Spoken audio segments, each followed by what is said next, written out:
જગતજનની મા ઉમિયાના ધામમાં આજે ઈડર વિધાનસભા ક્ષેત્રના અમે સૌ કાર્યકર્તાઓ બધા રાજકીય છે, પરંતુ માતાજીના કારણે તમામ કોમના, સામાન્ય રીતે તો આપણે બધા જાણીએ છીએ તેમ ઉમિયા માતા એટલે કડવા પાટીદારની કુળદેવા છે, એવું શાસ્ત્રોમાં આપણે બધા જાણીએ છીએ.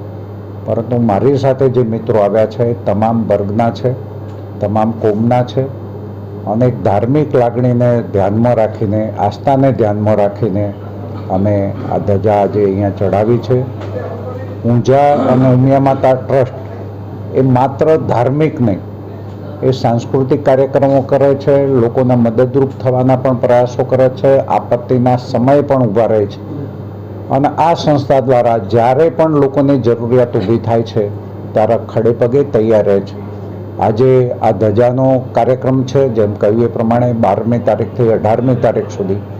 ગઈકાલે ગુજરાતના લોકપ્રિય મુખ્યમંત્રી આદરણીય ભૂપેન્દ્રભાઈ પટેલ, પૂર્વ અમારા નાયબ મુખ્યમંત્રી, અમારું મહેસાણા જિલ્લાનું ગૌરવ એવા નીતિનભાઈ પટેલ હતા.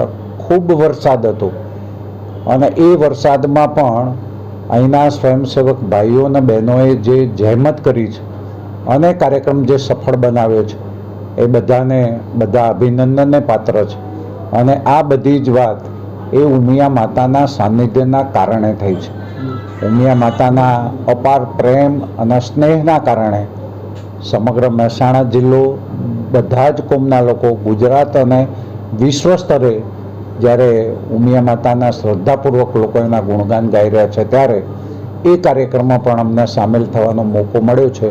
અમે પણ ધન્યતા અનુભવીએ છીએ અને અહીંના જે ટ્રસ્ટી મંડળના સૌ સભ્યો છે એ પણ એક નાના કાર્યકર્તા તરીકે પણ જે પણ આવે એમને ખૂબ દિલથી આવકારે છે. ભોજન સાથેની વ્યવસ્થા, બાકીની બધી વ્યવસ્થા, અને એના માટે સમગ્ર ટ્રસ્ટી મંડળ પણ અભિનંદનને પાત્ર છે. બધાનો ખૂબ ખૂબ આભાર. જય ઉમિયા માતા.